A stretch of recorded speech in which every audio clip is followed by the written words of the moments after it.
Everyone, welcome to the new video. आज की video में हम पटवारी और लेखपाल का पेपर डिस्कस करेंगे जो कि आपका हुआ था 8 जनवरी 2023 को। ठीक है, ये पेपर बाद में कैंसिल हो गया था और बाद में इसे कब किया गया था शेड्यूल 12 जनवरी 2023 में। ठीक है, तो let's move to the first question. जो पहला क्वेश्चन है आपका वो है आपका वागीश का संधि विच्छेद क्या है। तो वागीश जो शब्द है उसका संधि विच्छेद आपका क्या होगा। ठीक है, यहाँ पे देखो इसका होगा वाक धन ईश। ठीक है, अगर पूछा जाए इसमें कौन सी संधि है तो क धन ई बराबर गी, ये किस संधि का आपका नियम है। तो ये आपका व्यंजन संधि। कौन सी संधि आपकी व्यंजन संधि। ठीक है, सेकंड क्वेश्चन है आपका अंग अंग खिल उठना मुहावरे का अर्थ है। तो अंग अंग खिल उठने का मुहावरे का अर्थ है आपका प्रसन्न होना। ठीक है, थर्ड है आपका पर उपदेश कुशल बहुतेरे लोकोक्ति का सही अर्थ क्या है। तो इसका जो सही अर्थ है वो है आपका क्या कि दूसरों को सीख देना सरल कार्य है। ठीक है, दूसरों को सीख सही में देना क्या होता है, आसान होता है। ठीक है, फिर है जिस सर्वनाम से वक्ता के पास या दूर की किसी वस्तु की निश्चयता का बोध होता है उसे कौन सा सर्वनाम कहते हैं।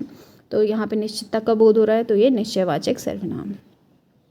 जिस शब्द से किसी एक वस्तु या व्यक्ति का बोध होता है उसे कौन सी संज्ञा कहते हैं। तो किसी विशेष व्यक्ति या वस्तु का बोध किससे होता है, व्यक्तिवाचक संज्ञा से। ठीक है, सूर्योदय हुआ और कुहासा जाता रहा कौन सा वाक्य है। तो इसमें देखो दो सरल वाक्य है, सूर्योदय हुआ कुहासा जाता है। दो संयुक्त वाक्यों को दो सरल वाक्यों को कौन जोड़ रहा है आपस में, और क्या है, एक संयोजक शब्द है। तो जब दो सरल वाक्यों को एक संयोजक शब्द जोड़ता है उसे क्या कहते हैं, संयुक्त वाक्य। फिर है आपका कनक कनकते 100 गुनी मादकता अधिकार या खाए बौराए जग व पाए बौराए, इनमें से कौन सा अलंकार है। तो ये आपका यमक अलंकार है। ठीक है, इसमें आपको दो शब्द दिए गए हैं। ठीक है, दो सेम शब्द जिनका क्या है मीनिंग अलग अलग है। कनक कनक, एक कनक का मतलब है सोना, एक कनक का मतलब है धतूरा। ठीक है, अगर बाकी अलंकारों को देखा जाए तो अनुप्रास अलंकार में क्या होता है, अनुप्रास अलंकार में होता है किसी एक पर्टिकुलर शब्द को बार बार जब दोहराया जाता है, शब्द या ध्वनि को बार बार दोहराया जाता है। सपोज दैट चंदू के चाचा ने चंदू की चाची को चांदनी चौक पे चांदी की चमक से चटनी चटाई। ठीक है, इसमें च जो है उस ध्वनि का, उस शब्द का बार बार किया जा रहा है, यूज़ किया जा रहा है, इसको कहेंगे अनुप्रास अलंकार। ठीक है, रूपक अलंकार क्या होता है, इसमें जो उपमेय होता है, उपमेय को उपमान के रूप में प्रस्तुत किया जाता है। अब उपमेय को उपमान के रूप में प्रस्तुत किया जाता है मतलब उपमेय सपोज दैट आपका है ज्ञान का दीपक, ज्ञान का दीपक। ठीक है, तो इसको ज्ञान, इसमें जो ज्ञान है उसको किसके रूप में प्रस्तुत किया जा रहा है, दीपक के रूप में प्रस्तुत किया जा रहा है। ठीक है, तो ज्ञान आपका उपमेय है और दीपक आपका क्या है, उपमान है। ठीक है, फिर है आपका उपमा अलंकार। तो इन दोनों में कन्फ्यूजन हो सकता है बट मैं बता देती हूँ, कन्फ्यूज नहीं होना। ठीक है, उपमा अलंकार क्या होता है, इसमें तुलना की जाती है। अगर तुलना की जा रही है तो ऑब्वियस सी बात है तुलनात्मक शब्द होंगे। जैसे तुलनात्मक शब्द मतलब से शेर के समान बहादुर, समान बहादुर। तो इसमें जो तुलनात्मक शब्द है वो कौन सा है, के समान। या फिर अगर यहाँ पे होता के जैसा, ठीक है, की तरह है, तो ये क्या होता है आपका तुलनात्मक शब्द होते हैं। और ये तुलनात्मक शब्द सिर्फ किस में आते हैं, उपमा अलंकार में आते हैं। रूपक अलंकार में तुलनात्मक शब्द का प्रयोग आपको नहीं देखने को मिलेगा। जैसे यहाँ पे ज्ञान का दीपक, इसमें तुलनात्मक शब्द तो कहीं दिख ही नहीं रहा है। ठीक है, तो ऐसे ही शब्दों को हम क्या कहते हैं, उपमा अलंकार, जिसमें तुलना की जाती है। इसके बाद है आपका क्वेश्चन नंबर 8। तीर शब्द का पर्यायवाची है। तो तीर का पर्यायवाची तार नहीं होगा, टुकड़ा नहीं होगा, सिर नहीं होगा, आपका शर सही है। ठीक है, बर्बर शब्द का विलोम आपका क्या होगा, बेबस तो नहीं होगा, जानकार भी नहीं होगा, आधुनिक नहीं होगा, सभ्य सही है। अनाजी शब्द का विलोम आपका यहाँ पे क्या होगा, सनाजी नहीं होता है, कामकाजी, नियाजी सब गलत, फलाहारी। ठीक है, मंद गंध पुष्प माल पाट पाट शोभाश्री पट नहीं है। इन पंक्तियों का रचनाकार हैं। तो कौन है इनके रचनाकार, 10th क्लास में आपको मिल जाएगी हिंदी की बुक में, सूर्यकांत त्रिपाठी निराला जी इसके रचनाकार हैं। ठीक है, कहाँ से लिए, उनकी एक उत्साह करके कविता है। ठीक है, उसी में आपको देखने को मिलेंगी ये लाइन्स। साहित्य लहरी रचना के रचयिता है। साहित्य लहरी आपकी किसने लिखी हुई है, सूरदास जी ने। ठीक है, फिर है निम्नलिखित में से इलेक्ट्रॉनिक मीडिया के अंतर्गत क्या नहीं आता। रेडियो इलेक्ट्रॉनिक मीडिया है, टेलीविज़न भी है, इंटरनेट भी है। समाचार पत्र आपका इलेक्ट्रॉनिक मीडिया के अंदर नहीं आएगा। कठिनाई शब्द में प्रयुक्त प्रत्यय है। तो कठिनाई शब्द में प्रयुक्त प्रत्यय उपसर्ग होता है, प्रत्यय होता है। इसमें प्रत्यय कौन है कठिनाई में, आपका आई। ठीक है, फिर है आपका 15th, कीर्ति का विपरीतार्थक शब्द कौन सा है? तो कीर्ति का विपरीतार्थक शब्द है आपका अपकीर्ति। फिर है महर्षि का संधि विच्छेद होगा। महर्षि का संधि विच्छेद क्या होगा आपका? महाधन ऋषि। और अगर पूछा जाए कौन सी संधि है तो अ धन री बराबर इज इक्वल्स टू अर। ठीक है, ये कौन सी संधि है आपकी? ये है आपकी गुण संधि। महर्षि में आपकी गुण संधि है। ठीक है, अब है आपका क्वेश्चन नंबर 17, शुद्ध शब्द का चयन करें। तो इनमें शुद्ध शब्द क्या होगा? अनुकूल। ठीक है, अनुकूल। इसमें वर्तनी की दृष्टि से शुद्ध शब्द है, तो शुद्ध शब्द कौन सा है इसमें? साप्ताहिक। ठीक है, कौन सा है? साप्ताहिक। सरकारी या स्वायत्ताशी निकायों के संस्था या संस्थानों के निर्णय, प्रतिवेदन आदि को जब जनसाधारण के सूचनार्थ समाचार पत्रों द्वारा प्रकाशित एवं प्रसारित किया जाता है, उसे क्या कहा जाता है? ठीक है, उसे कहा जाता है आपका प्रेस विज्ञप्ति। सिंपल अगर मैं बोलूँ तो कोई भी औपचारिक संचार है। ठीक है, फॉर्मल कम्युनिकेशन है। अगर उसे किसी कंपनी या संगठन क्या करती है, उसे समाचार जो मीडिया होती है ना, उसके मेंबर्स को भेज देती है। ठीक है, समझ आया? कोई फॉर्मल कम्युनिकेशन है, उसको किसी कंपनी या ऑर्गेनाइजेशन ने किसी न्यूज़पेपर मीडिया के पास भेज दिया, उसके मेंबर्स के पास भेज दिया। अब वो जो मेंबर्स हैं वो क्या कर रहे हैं? उसे पब्लिश कर रहे हैं न्यूज़पेपर में। सिंपल सा ये होता है प्रेस विज्ञप्ति। ठीक है, निविदा जो है इसके बाद वो है आपका टेंडर को कहते हैं निविदा। ठीक है, अल्पविराम का उपयोग वाक्य के किस खंड में होता है? अल्पविराम मतलब आपका होगा कॉमा। ठीक है, कहाँ पे यूज़ होता है? अंत में तो नहीं होता है, प्रारंभ में भी नहीं होता है, कहीं भी मतलब यूज़ नहीं कर सकते, मतलब कहीं भी आपने यूज़ कर लिया ऐसा नहीं होता है। कहाँ यूज़ होता है? मध्य में। ये तो क्वेश्चन के अकॉर्डिंग देखो, एक व्यक्ति एक विशेष स्थान से 1 किलोमीटर पूर्व की ओर चलता है। तो 1 किलोमीटर अगर ये पूर्व की ओर चले, 1 किलोमीटर ये आपकी पूर्व से है, कितना चल रहा है? ओ से ए। ठीक है, पूर्व की ओर चलता है। उसके पश्चात 5 किलोमीटर दक्षिण की ओर। अभी 5 किलोमीटर वो ए से भी चलेगा। ठीक है, तो ये कितना चला? दक्षिण की ओर 5 किलोमीटर चला। और फिर 2 किलोमीटर पूर्व की ओर, अगेन ये बी से सी 2 किलोमीटर पूर्व की ओर चला। ठीक है, और अंत में 9 किलोमीटर उत्तर की ओर। ये आपका पूरा जो सी से ई तक का डिस्टेंस है आपका 9 किलोमीटर उत्तर की ओर। अब ये पूछ रहा है प्रारंभिक स्थान से अंतिम स्थान। प्रारंभिक मतलब पॉइंट ए से, और अंतिम मतलब पॉइंट ई, तो इसके बीच का आपका डिस्टेंस पूछ रहा है। ठीक है, तो अगर आप ध्यान से देखेंगे तो ये आपको क्या होगा? एक ट्रायंगल दिखता हुआ लगेगा। This is a triangle. ठीक है, अब पता है आपको, अगर आपको ट्रायंगल का ओ और ई तक का डिस्टेंस निकालना है तो ये आपका हाइपोटेनियस होता है। ठीक है, पाइथागोरस थ्योरम आपने पढ़ी हो अगर, तो क्या होता है पाइथागोरस थ्योरम के अकॉर्डिंग? यहाँ पे हो जाएगा आपका ओ ई। ठीक है, जो कि आपका हाइपोटेनियस है। ठीक है, तो ओ ई का स्क्वायर हो जाएगा, ये वाले का स्क्वायर हो जाएगा, जो कि हमें निकालना है। इज इक्वल्स टू क्या होता है आपका? बेस क्या होगा आपका? O D. बेस होता है आपका ओ डी, तो ओ डी का स्क्वायर और प्लस क्या हो जाएगा आपका? परपेंडिकुलर, जो ये लंब है। ठीक है, डी ई के स्क्वायर के इक्वल हो जाएगा। ठीक है, अब आपको पता है ओ ई आपको निकालना है। ओ डी क्या होगा आपका? ओ डी आपका ओ ए प्लस ए डी होगा। ठीक है, तो ओ ए पता है हमें क्या होगा? 1 किलोमीटर। ठीक है, तो यहाँ पे इज इक्वल्स टू का आगे 1 में लिख लेती हूँ मैं। ठीक है, और ए और डी का डिस्टेंस कितना होगा? देखो, ए और डी का डिस्टेंस तो उतना ही होगा ना जितना बी और सी का होगा। तो बी और सी का 2 किलोमीटर है, ए डी का 2 होगा प्लस 2, इसका निकालेंगे हम स्क्वायर। ठीक है, प्लस डी ई, अब यहाँ पे बचा डी ई। ठीक है, तो डी ई क्या होगा आपका? अगर सी से और ई तक का डिस्टेंस देखिए 9 है। ठीक है, और आपको डी ई का डिस्टेंस निकालना है। तो अब ये देखो, जो सी और डी का डिस्टेंस है ये कितना होगा? पहले ये कितना होगा आपका? ए बी के डिस्टेंस के अकॉर्डिंग ए बी का कितना है? 5, तो मतलब डी ई भी आपका 5 है। आपका 9 - 5 हो सकता है, फिर आपका 9 - 5 क्या होता है? डी ई हो सकता है आपका। ठीक है, तो अब करो इसे सॉल्व।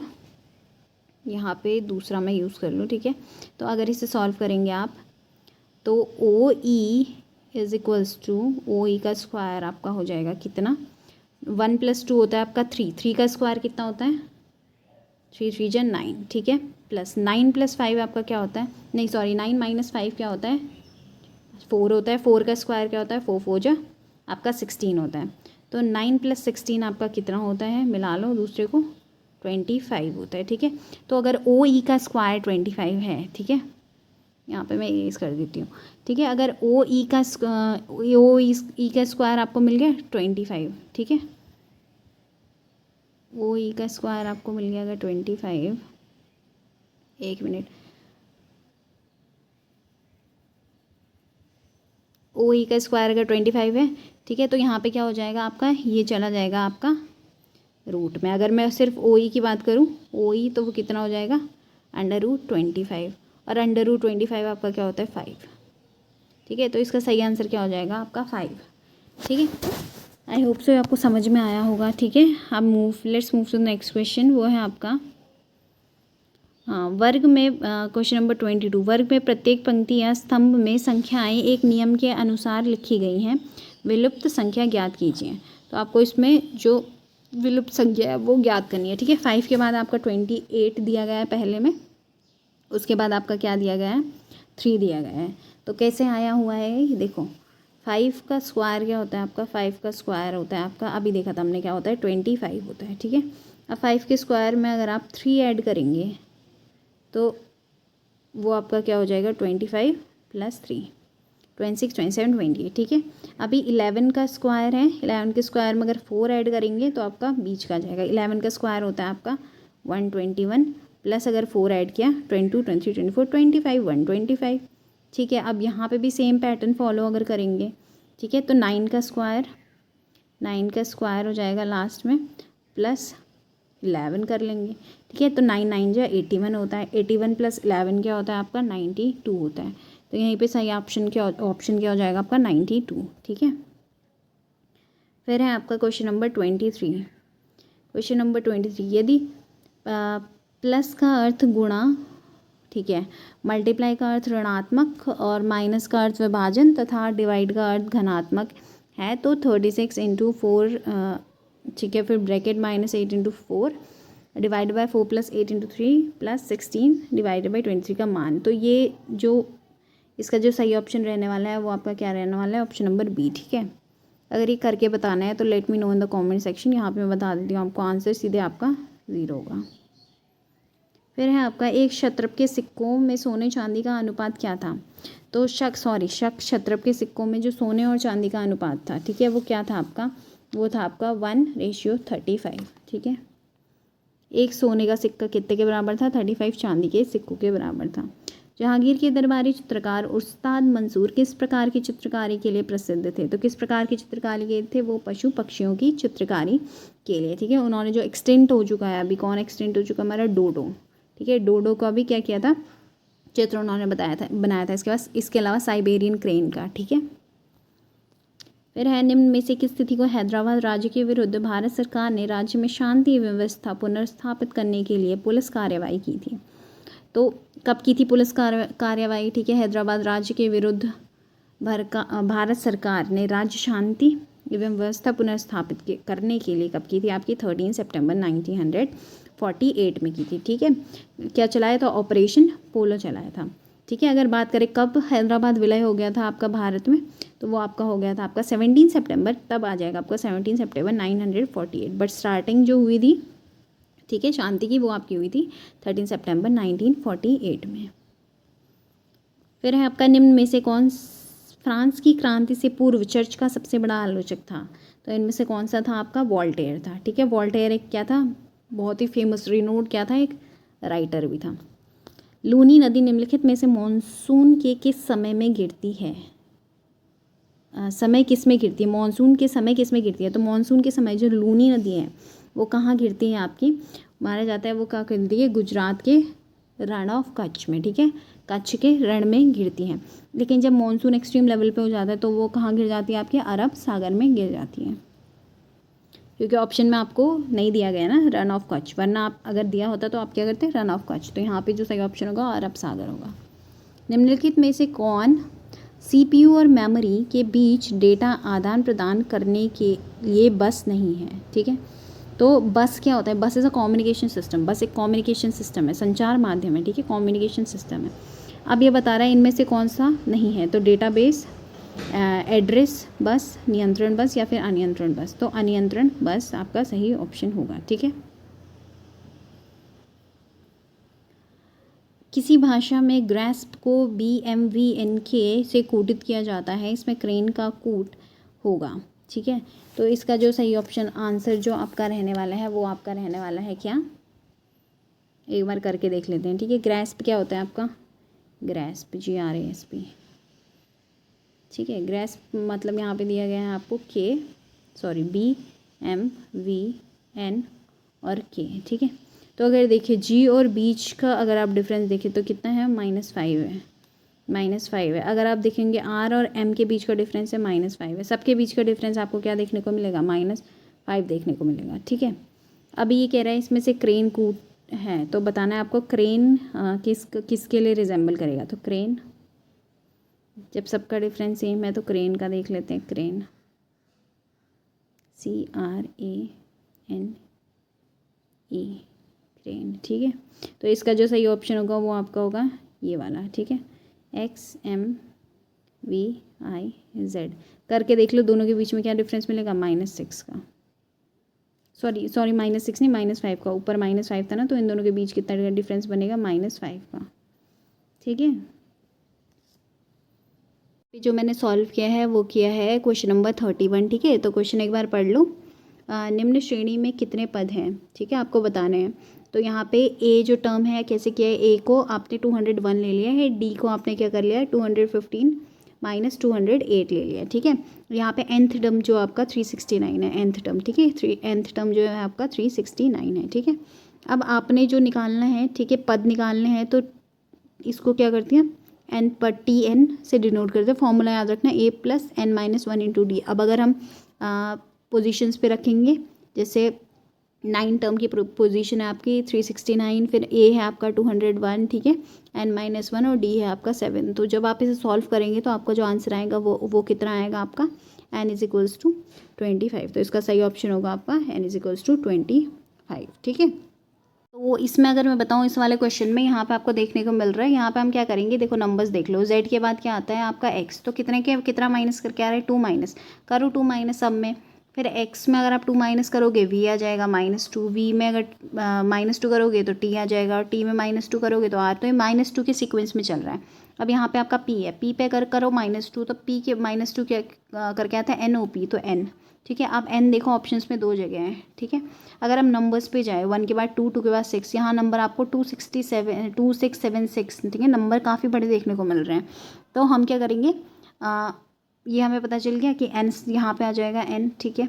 अब हम लास्ट देखेंगे, लास्ट अल्फ़ाबेट। यहाँ पे a के बाद क्या है आपका d है, मतलब A B C T, 3 + 3 हो रहा है, ठीक है, +3 हो रहा है। d के बाद देखो g, ये भी आपका +3 के गैप में आ रहा है, तो ये भी +3 होगा, ये भी +3 होगा, ठीक है।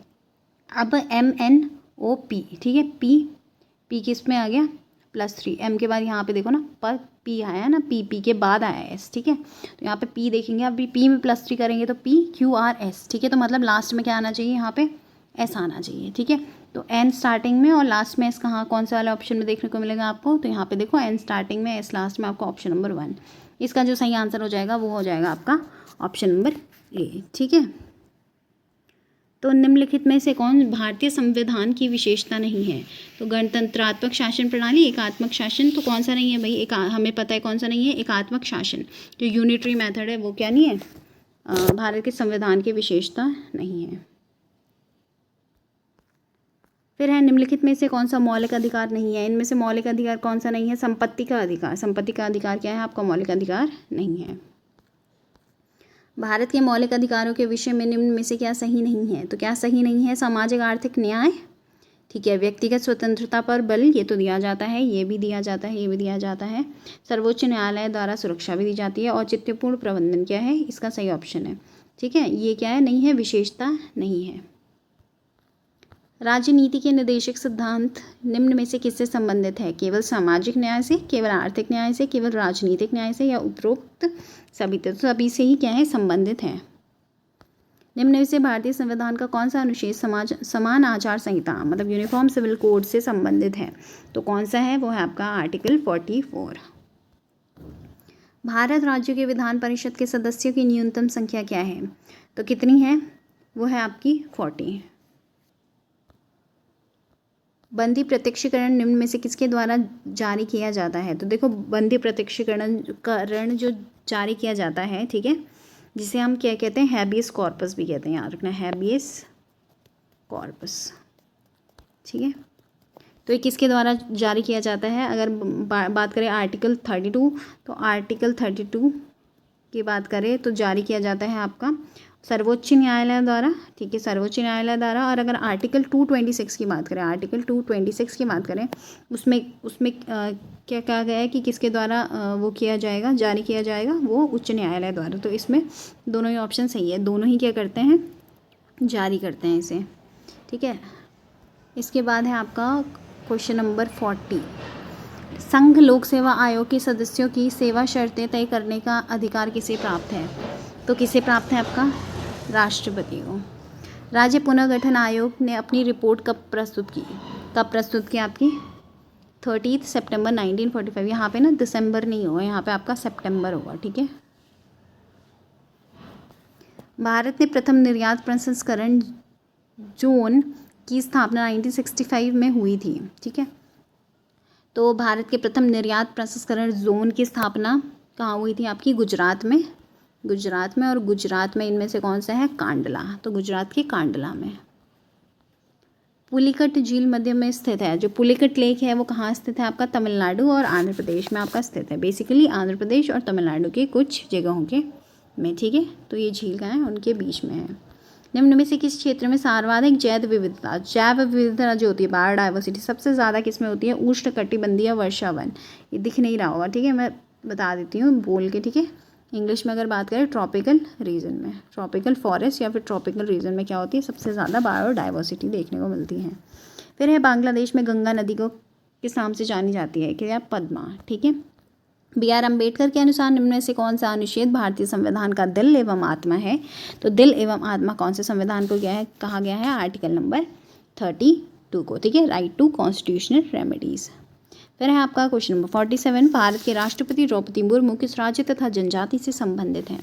तो किस राज्य से संबंधित है? वो है उड़ीसा से, उड़ीसा के संथाली से, ठीक है। हमारी कौन सी नंबर की प्रेसिडेंट है? वो है हमारी 15th प्रेसिडेंट, ठीक है। अगर बात करें तो वो इससे पहले क्या थी? आपकी राज्यपाल थी, कहाँ की? झारखंड की। और कब से कब तक? 2015 से 2021 तक वो आपके झारखंड की राज्यपाल रही हैं। शार्क निम्न में से किस राजनेता के मस्तिष्क की उपज है? तो जो शार्क कंट्रीज है, south Asian association for regional cooperation, ठीक है। तो ये किसके मस्तिष्क की उपज से माना जाता है? तो किसकी माना जाता है? जिया और रहमान की, ठीक है। फिर है आपका क्वेश्चन नंबर 49। आज की क्लास में 50 क्वेश्चन नहीं करेंगे, ठीक है। 49। निम्न में से किस तिथि को संयुक्त राष्ट्र महासभा के मानव अधिकार आयोग स्थापित करने का प्रस्ताव पारित हुआ? तो कब हुआ? ह्यूमन राइट्स डे हम कब मनाते हैं? ह्यूमन राइट्स डे हम कब मनाते हैं? वो हम मनाते हैं, इंपॉर्टेंट डेट है 10 दिसंबर को मनाते हैं, ठीक है। लेकिन ये क्या पूछ रहा है आपको कि निम्न में से किस स्थिति को संयुक्त राष्ट्र महासभा ने मानव अधिकार आयोग स्थापित करने का प्रस्ताव पारित किया? तो प्रस्ताव पारित कब किया था? ठीक है, 15 अगस्त 2006 को, ठीक है, नया प्रस्ताव पारित हुआ था, ठीक है, इस दिन। निम्न में से एक विश्व जैव विविधता का हॉटस्पॉट है। अच्छा ठीक है, हॉटस्पॉट पूछ रहे हैं। तो आपको पता है जो टोटल हॉटस्पॉट्स हैं उनका नंबर है आपका 36। इंडिया में अगर हॉटस्पॉटों की बात करें तो इंडिया में टोटल आपके 4 हॉटस्पॉट है, याद रखना, ठीक है। तो यही पूछ रहे हैं इनमें से कौन सा हॉटस्पॉट है? पश्चिमी घाट, तो ये आपका सही ऑप्शन है, वेस्टर्न घाट, ठीक है। इसके अलावा बाकी जो 3 है वो है आपका हिमालय, ठीक है, इंडो बर्मा रीजन, ठीक है, और सुंदालैंड जो जिसके अंदर आपका अंडमान और निकोबार भी मतलब इसी में ही इंक्लूडेड है, ठीक है। तो आज की क्लास में बस 50 क्वेश्चन ही, ठीक है। अगली क्लास में हम बाकी के 50 क्वेश्चन करेंगे। आई होप आपको क्लास अच्छी लगी हो। अगर अच्छी लगी तो please like share and subscribe to my channel and good luck for your exams.